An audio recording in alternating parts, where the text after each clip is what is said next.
One we left our class at functional groups. So मैं करवा रहा था फंक्शनल ग्रुप्स, और पहला फंक्शनल ग्रुप हमें पता है 3 की जोड़ी होती है, पक्की जोड़ी है, एल्केन की, एल्कीन की एंड एल्काइन की, एल्केन की, एल्कीन की और एल्काइन की। यहाँ पे दोबारा इन लिखा हुआ है, sorry for that. So alkane का जनरल फॉर्मूला है CnH2n+2। एल्कीन का है CnH2n एंड एल्काइन का है CnH2n-2। मैंने जब भी किसी स्टूडेंट को पढ़ाया तो ऐसे ही पढ़ाया कि जो एल्केन है उसमें आएगा +2, एल्कीन में कुछ नहीं और एल्काइन में -2। एल्केन में +2, एल्कीन में कुछ भी नहीं और एल्काइन में ऑलवेज -2, राइट। तो अब बात करते हैं इनकी सफिक्स प्रीफिक्स की। याद रखना इन तीनों की जो जोड़ी है उसका हमेशा लगता है सफिक्स। एल्केन का सफिक्स लगेगा एन, एल्केन का एन, एल्कीन का इन और एल्काइन का आइन। सिंपल एज दैट, ठीक है। एन, इन, आइन तीनों की जोड़ी हमेशा पक्की रहेगी। सो कुछ एग्जाम्पल करते हैं। C4H6। अब जो N है आपको दिमाग में ऐसे करना है, जो कार्बन जितने कार्बन लगे हैं वो आपका है N, ठीक है। N को कर दो डबल, हमेशा सोचना ही नहीं है, नाम लिखने से पहले ही डबल कर दो। अगर उन्होंने कहा है कि डबल नहीं करना तो भी डबल कर दो। क्यों, मुझे कैसे पता चला डबल करना है? बिकॉज तीनों फॉर्मूलाज में N का डबल हुआ है, N का क्या हुआ है? डबल हुआ है। डबल करके फिर देखना कि +2 हो रहा है, -2 हो रहा है या कुछ भी नहीं हो रहा, ठीक है। तो अब मैंने किया N को डबल, 2 4 ज़ा 8 और यहाँ पे है हमारे पास 6। 8 में से 8 को क्या करें कि 6 बन जाए? ऑफ कोर्स क्या करूँगा मैं? -2, -2 और -2 किस में होता है? अल्काइन में। इसका मतलब हमें सफिक्स तो इसका मिल गया कि सफिक्स यानी इसके नाम के पीछे क्या लगने वाला है? आइन। अब यहाँ पे number of carbons, there are total 4 carbons here, और 4 के लिए जो वर्ड रूट है इट इज़ ब्यूट, तो इसका नाम बन जाएगा ब्यूटाइन। सिंपल एज दैट, इसका नाम बन जाएगा ब्यूटाइन। नाउ C3H8, बिना देखे क्या करना है? N का डबल, तो 3 2 ज़ा 6, मेरे पास आया 6 और यहाँ पे क्या है? 8। कईयों को पता क्या लगता है, कई ऐसे सोच लेते हैं कि यहाँ पे है 8, यहाँ पे आया 6, 8 को क्या करूँ कि 6 बन जाए? ऐसा नहीं देखना, आपको ये देखना है कि 6 को मैं क्या करूँ कि 8 बन जाए। 6 में से क्या ऐड करूँ 8 बन जाए? 2, तो यहाँ पे होगा +2 नॉट -2। +2 है और +2 किस में आता है? एल्केन में। यानी कि मुझे इसका सफिक्स तो यस, सफिक्स तो इसका मिल गया कि सफिक्स इसका क्या आने वाला है? एन। सफिक्स इसका क्या आने वाला है? एन। और 3 है, 3 कार्बन का वर्ड रूट प्रोप, तो इसका नाम बन जाएगा प्रोपेन। बहुत सिंपल है, बहुत इजी है। 10th में आपने ऐसे क्वेश्चन बहुत किए हैं, ठीक है। सो ये होगी थोड़ी बहुत एग्जाम्पल, 2-3 हमने एग्जाम्पल की। याद रखना तीनों की जोड़ी पक्की है। मैं रिपीट कर रहा हूँ, एल्केन का +2 है और इसका सफिक्स लगेगा एन। तीनों का हमेशा सफिक्स लगेगा, इनके लिए प्रीफिक्स अवेलेबल नहीं है, आउट ऑफ स्टॉक है। एल्कीन के लिए कुछ भी नहीं है और एल्काइन के लिए -2 है। तीनों की जोड़ी पक्की है और बहुत इंपॉर्टेंट है। एन ही 9 तो हर जगह आना ही आना है। और एल्केन का मतलब होता है सिंगल बॉन्ड, एन का मतलब होता है डबल बॉन्ड और आइन का मतलब होता है ट्रिपल बॉन्ड। आप जब थोड़े से छोटे थे तो आपने ये भी पढ़ा था सैचुरेटेड अनसैचुरेटेड। एन क्या होता है? सैचुरेटेड यानी सिंगल बॉन्ड, और इन और आइन क्या होता है? अनसैचुरेटेड। अनसैचुरेटेड का मतलब होता है जिसमें एक से ज़्यादा बॉन्ड हो, वो 2 भी हो सकता है, 3 भी हो सकता है। तो एन आता है सैचुरेटेड की कैटेगरी में और इन और आइन आता है अनसैचुरेटेड की कैटेगरी में। तो 2 प्रकार हैं। देखो मैं एक फ्लो चार्ट बना देता हूँ आपको छोटा सा। Saturated, unsaturated. सैचुरेटेड में आता है सिर्फ एन और अनसैचुरेटेड में ये आता है इन और आइन। एन मतलब सिंगल, इन मतलब डबल, आइन मतलब ट्रिपल, ठीक। सो कंटिन्यू करते हैं। Next let's do some important stuff. थोड़ा सा इम्पोर्टेंट स्टफ करते हैं। इसमें लिखे हुए हैं 8 फंक्शनल ग्रुप। और 8 के 8 बहुत ज़्यादा इम्पोर्टेंट हैं, बिकॉज ऑर्गेनिक के नोमेनक्लेचर में काम ही सिर्फ फंक्शनल ग्रुप का है। अगर यही ना होंगे तो मज़ा नहीं आएगा ना काम करने में। सो पहला फंक्शनल ग्रुप आपके सामने आ रहा है अल्कोहल। अल्कोहल देखो, अल्कोहल का प्रीफिक्स भी अवेलेबल है और सफिक्स भी अवेलेबल है। अल्कोहल का पहले तो सिंबल पता होना चाहिए। कैसे पता लगेगा अल्कोहल है? इसका सिंबल होता है OH। इसका सिंबल होता है OH। इसका प्रीफिक्स आपके पास पड़ा है हाइड्रोक्सी और सफिक्स है आपके पास ओल। अल्कोहल किससे एंड हो रहा है? ओल से, तो इसके नाम के पीछे क्या लगेगा? ओल।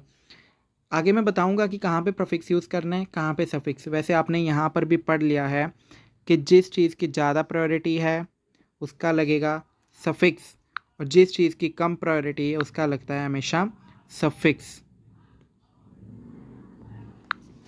ओके, सो ये भी आगे बात करेंगे। नेक्स्ट है मोस्ट इम्पोर्टेंट पूरे ऑर्गेनिक की जान, कार्बोक्सिलिक एसिड। कार्बोक्सिलिक एसिड इतना इंपॉर्टेंट है, क्यों इंपॉर्टेंट है वो भी आगे बात करेंगे। कार्बोक्सिलिक एसिड का सिंबल है COOH। ये ऐसे होता है COOH, ध्यान से देना, COOH। कुछ इस प्रकार में ये हमारा जो कंपाउंड है वो प्रेजेंट होता है। ठीक, तो कार्बोक्सिलिक एसिड का जो आप देख रहे हो प्रीफिक्स है कार्बोक्सी, बट इसकी आपको नीड नहीं पड़ेगी कभी भी, वो मैं बताऊंगा क्यों। इसका प्रीफिक्स है कार्बोक्सी और सफिक्स है ओइक एसिड। सफिक्स है oic acid. Next third number पे आते हैं, हमारे पास है जी एस्टर। एस्टर। एस्टर का प्रीफिक्स भी अवेलेबल नहीं है, इसका लगता है सिर्फ सफिक्स O8। OATE, O8। और इसका सिंबल क्या है? COOR। देखो, COOR। R का मतलब क्या होता है? Alkyl group. R का मतलब है एल्काइल ग्रुप। एल्काइल कुछ भी हो सकता है, CH3 हो सकता है, methyl, ethyl, propyl, butyl, pentyl, कुछ भी हो सकता है। यहाँ पे कुछ भी लगाओ, बस आपको ध्यान क्या रखना है? COOR पे। किस पे ध्यान रखना है? COOR पे। ओके, आगे चलते हैं। Wait for a second. Yes, continue. So fourth functional group हमारे पास है नाइट्राइल। नाइट्राइल को साइनाइड भी कह सकते हैं, नाइट्राइल को साइनाइड भी कह सकते हैं। ठीक है, इसका जो प्रीफिक्स है इसका साइनो और सफिक्स है इसका नाइट्राइल। नाइट्राइल इसका सफिक्स है, साइनो इस नाम के आगे लगेगा और नाइट्राइल नाम के पीछे लगेगा। इसका एक और भाई होता है आइसोनाइट्राइल, यहाँ पे लिखा नहीं बिकॉज इतना इंपॉर्टेंट नहीं होता। आइसोनाइट्राइल। आइसोनाइट्राइल क्या है? दोनों अदला बदली कर दी, वहाँ पे था CN, यहाँ पे था NC, ये बन गया आइसोनाइट्राइल। ठीक है, और इसका प्रीफिक्स क्या बन जाएगा? आइसोसाइनो और नाम के पीछे क्या लगेगा? आइसोनाइट्राइल। आइसो वर्ड लग जाएगा। ठीक, next one is aldehyde. Aldehyde का प्रीफिक्स है, सबसे पहले सिंबल क्या है? CHO, C=OH, CHO, aldehyde, right. Prefix है फॉर्माइल, सफिक्स है अल, AL, अल। अभी थोड़ा सा बोरिंग लग रहा है, काम यही आने वाला है, बोरिंग चीज़ ही काम आने वाली आगे जाके, तो ध्यान से। और ऑर्गेनिक तो सबसे इंपॉर्टेंट चीज़ है, नॉमेनक्लेचर का हर क्वेश्चन ऐसा हो ही नहीं सकता, कंपटीशन अधूरा है नॉमेनक्लेचर के बिना। ठीक, सिक्स्थ हमारे पास है कीटोन। कीटोन भी काफ़ी इंपॉर्टेंट है। कीटोन का प्रीफिक्स है ऑक्सो और सफिक्स है ऑन, ONE, ऑक्सो ऑन। और इसका सिंबल क्या है? C=O, यहाँ पे R, यहाँ पे R'। ठीक है, आपको एक और चीज़ बता दूँ, अगर R और R' सेम है तो कीटोन को कहा जाता है सिमेट्रिकल कीटोन। अगर R और R' दोनों एक जैसे हैं तो दोनों को कहा जाएगा सिमेट्रिकल कीटोन, और अगर अलग अलग हैं तो क्या कहा जाएगा? Unsymmetrical ketone. ओके, इस पे भी क्वेश्चन आया था एक बार कि सिमेट्रिकल और अनसिमेट्रिकल में क्या डिफरेंस है। तो अगर R और R' यानी दोनों एल्काइल ग्रुप सेम है तो सिमेट्रिकल, अलग है तो unsymmetrical. Next one is ether. Ether का प्रीफिक्स है एल्कोक्सी। एक्चुअल में इसका प्रीफिक्स होता है एल्कोक्सी एल्केन। Alkoxy alkene. ठीक है, इसका नॉमेनक्लेचर काफ़ी थोड़ा सा ना अलग सा होता है, डिफ़िकल्ट सा होता है, वो भी आगे जाके करेंगे। और last one but not the least, acid amide, CONH2। देखो एसिड वर्ड लगा है CO के कारण और अमाइड वर्ड लगा है NH2 के कारण। आपको पता ही है जो NH3 है अमोनिया होता है, NH2 बन जाता है अमाइड, ठीक है। इमाइड भी होता है, NH को इमाइड कहते हैं, वो भी कम यूज़ होता है बट यूज़ होता है। तो एसिडमाइड CONH2, इसका सफिक्स डायरेक्ट है acid amide, same as its name. Okay, next है एक मोस्ट इम्पॉर्टेंट चीज़, इस पूरी शीट की, इस पूरी PDF की सबसे इम्पोर्टेंट चीज़ है आपके पास प्रायोरिटी ऑर्डर। प्रायोरिटी ऑर्डर इतना इम्पोर्टेंट है, आई कांट टेल, बहुत इंपॉर्टेंट है, आपको याद होना चाहिए, टिप्स पे होना चाहिए, ठीक। सो सबसे पहले है हमारे पास COOH। COOH क्या है? Carboxylic acid. मैंने क्यों कहा था इसकी प्रोफिक्स की नीड नहीं पड़ती, देखो पूरे इससे भी ऊपर 2-3 ग्रुप्स होते हैं, बहुत आगे की बात है वो, इससे ऊपर ऑर्गेनिक में कोई भी ग्रुप नहीं होता, ठीक है, कोई भी ग्रुप नहीं होता, सबसे ज़्यादा इसकी प्रायोरिटी है। अगर इसकी सबसे ज़्यादा प्रायोरिटी, ऑफ कोर्स कोई इसके सामने टिकेगा नहीं, उसकी प्रायोरिटी कम होगी, जिसकी प्रायोरिटी कम उसका प्रीफिक्स और जिसकी ज़्यादा उसका सफिक्स। यहाँ पे ना एक फंक्शनल ग्रुप नहीं लिखा, हैलोजेंस, हैलोजेंस भी एक फंक्शनल ग्रुप है और उसका हमेशा प्रीफिक्स लगता है, उसका हमेशा प्रीफिक्स लगता है। देखो 3 चीज़ों का मेन, अगर हम सही से चलें तो 3 चीज़ों का हमेशा प्रीफिक्स लगता है हेन का। H means halogens, E means ether और N means nitrogen, nitro, NO2, ठीक है। H माने तो हैलोजेंस, हेलो प्रीफिक्स यूज़ होता है, हेलो HALO, जैसे फ्लोरीन है फ्लोरो, आयोडीन है आइडो, ब्रोमीन है ब्रोमो। इथर का भी हमेशा क्या होता है यूज़, प्रीफिक्स यूज़ होता है, क्या यूज़ होता है? Alkoxy alkane. और नाइट्रो, नाइट्रो माने तो NO2, इसका प्रीफिक्स होता है नाइट्रो, डायरेक्ट नाइट्रो, ठीक है। NO2 को कहा जाता है नाइट्रो ग्रुप और प्रीफिक्स इसका होता है नाइट्रो। 3 ही चीज़ों का प्रीफिक्स यूज़ होता है, अपनी कॉपी पे लिख लेना। अगर हम सिंपल भाषा में कहें तो 3 चीज़ों का प्रीफिक्स यूज़ होता है हेन का, halogens, ether and nitro. And the most important thing priority order, आपको टिप्स पे होना चाहिए, ठीक है। सबसे पहले है कार्बोक्सिलिक एसिड, दूसरे नंबर पे SO3H, एंड SO3H होता है सल्फोनिक एसिड, SOH होता है सल्फोनिक एसिड और इसका सफिक्स लगता है सल्फोनिक एसिड और प्रीफिक्स लगता है सल्फो। यहाँ पे लिखा नहीं हुआ बिकॉज ये कम यूज़ होता है। SO3H का सफिक्स लगता है सल्फोनिक एसिड, लिख लेना अपनी नोटबुक पे, जो यहाँ पे कमियाँ हैं थोड़ी बहुत। एंड प्रीफिक्स का मतलब होता है, इसका प्रीफिक्स होता है sulpho. Next one is ester, COOR। चौथा है acid chloride, acid chloride, Cl है क्लोराइड, CO है एसिड और इसका सफिक्स यूज होता है OL क्लोराइड,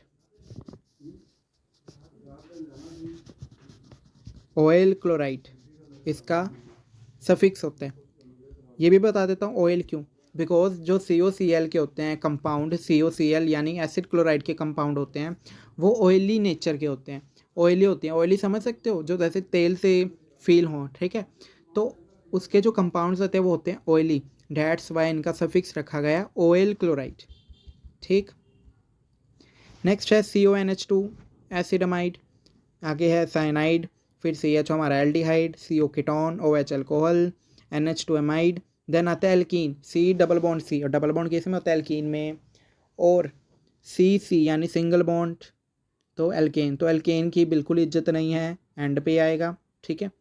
आप सोच रहे होगे यहाँ पे ट्रिपल बॉन्ड क्यों नहीं लिखा, बिकॉज ट्रिपल बॉन्ड में और डबल बॉन्ड में कंट्रोवर्सी हमेशा चलती रहती है, ये भी हम देखेंगे आगे प्रैक्टिस में, आपको पता चलेगा, ठीक है। आइसो का क्या मतलब होता है? Let's see. आइसो वर्ड बहुत यूज़ होता है, लास्ट टॉपिक है आज का, देन आपको होमवर्क में प्रैक्टिस मिलेगी।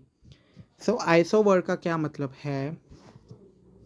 जब कोई चीज़, आइसो का मतलब वैसे मतलब होता है सेम, जैसे आपने जब छोटे बच्चे थे तो आपने पढ़ा होगा आइसोटोप,